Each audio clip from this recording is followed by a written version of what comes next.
केलं आहे आणि याचं मुख्य कारण म्हणजे ज्या पद्धतीनं महागाई वाढते या महागाईमुळे हे पैसे वाढवले पाहिजे असं म्हणतात। एक तर ह्या पाहणी जी आहे ती अतिशय महत्त्वाची आहे, कारण महाराष्ट्र आणि ओडिशा या दोन राज्यांमध्ये स्त्रियांना थेट रोख रक्कम त्यांच्या बँकांमध्ये देण्याची अत्यंत वेगळी योजना या राज्यांनी केलेली होती आणि सन्माननीय एकनाथजी शिंदे यांनी अनेक वेगवेगळ्या लोकांनी दबाव आणला तरीसुद्धा त्याला बळी न पडता 28 जून 2024ला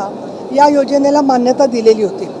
जवळजवळ 2.25 कोटी महिलांना याचा लाभ मिळालेला आहे आणि ज्या पाहणीचा आपण उल्लेख करताय त्याच्यामध्ये एक स्पष्ट दिसलेलं आहे की स्त्रियांच्या मध्ये ज्या वयाने लहान आहेत महिला त्यांनी कुटुंबासाठी अधिकाधिक खर्च केलेला आहे आणि त्याच्यामध्ये मुलांचं शिक्षण आरोग्य यासाठी त्यांनी खर्च जसा केला आहे तसं काही प्रमाणात पैशाची बचतही केलेली आहे, ज्याच्यामुळे बाजारपेठेमध्ये परत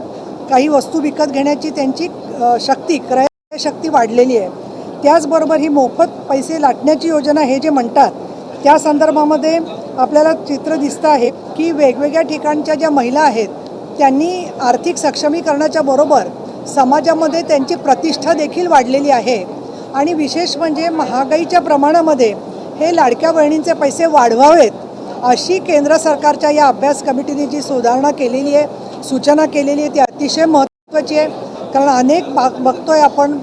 डिझेल पेट्रोल भाववाढ भाजी डाळ सगळ्या गोष्टींची झालेली आहे। या पार्श्वभूमीवर लाडक्या बहिणींचे पैसे वाढवण्याची शिफारस राज्य सरकारने स्वीकारली आणि मला वाटतं की सन्माननीय देवेंद्रजी फडणवीस, सन्माननीय एकनाथजी शिंदे, सन्माननीय सुनेत्राताई पवार हे नक्की ही शिफारस स्वीकारतील आणि ही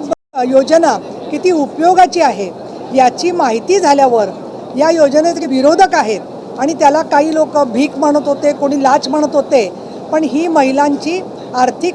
सशक्तता आणि ताकद वाढवणारी योजना आहे हे या अभ्यासामधून दिसलेलं आहे। ते अतिशय महत्त्वाचं आहे आणि आमचंही वास्तवातलं हेच निरीक्षण होतं, त्याच्यावरती केंद्र सरकारच्या या अभ्यासाने शिक्कामोर्तब झालेलं आहे।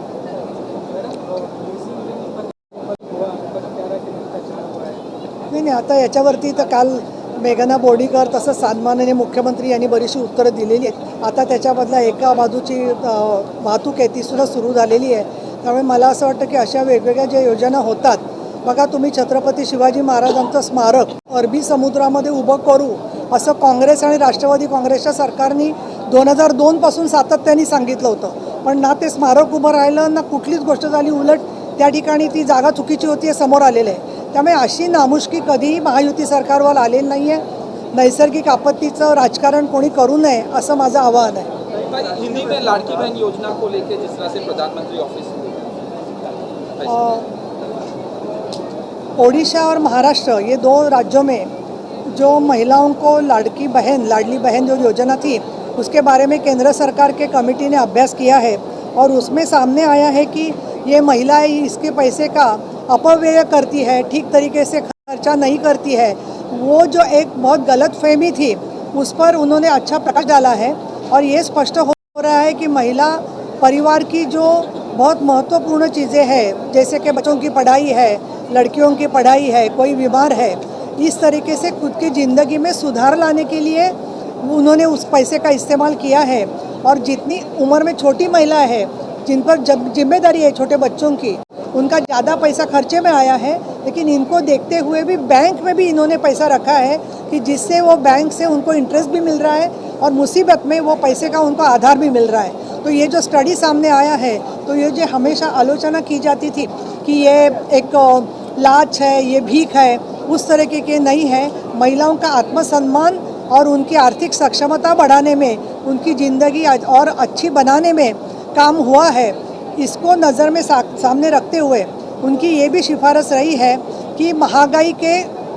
परसेंटेज में इसकी पैसे बढ़ाए जाए। इसीलिए मुझे लगता है कि एकनाथ जी शिंदे साहब ने जब ये योजना शुरू की तब से लोग बोल रहे थे कि ये बंद हो जाएगी, लेकिन बंद होने का सवाल ही नहीं। मुझे लगता है राज्य सरकार ये सिफारिश एक्सेप्ट करेगी तो और महिलाओं को बहुत खुशी हो जाएगी। लाडकी बहन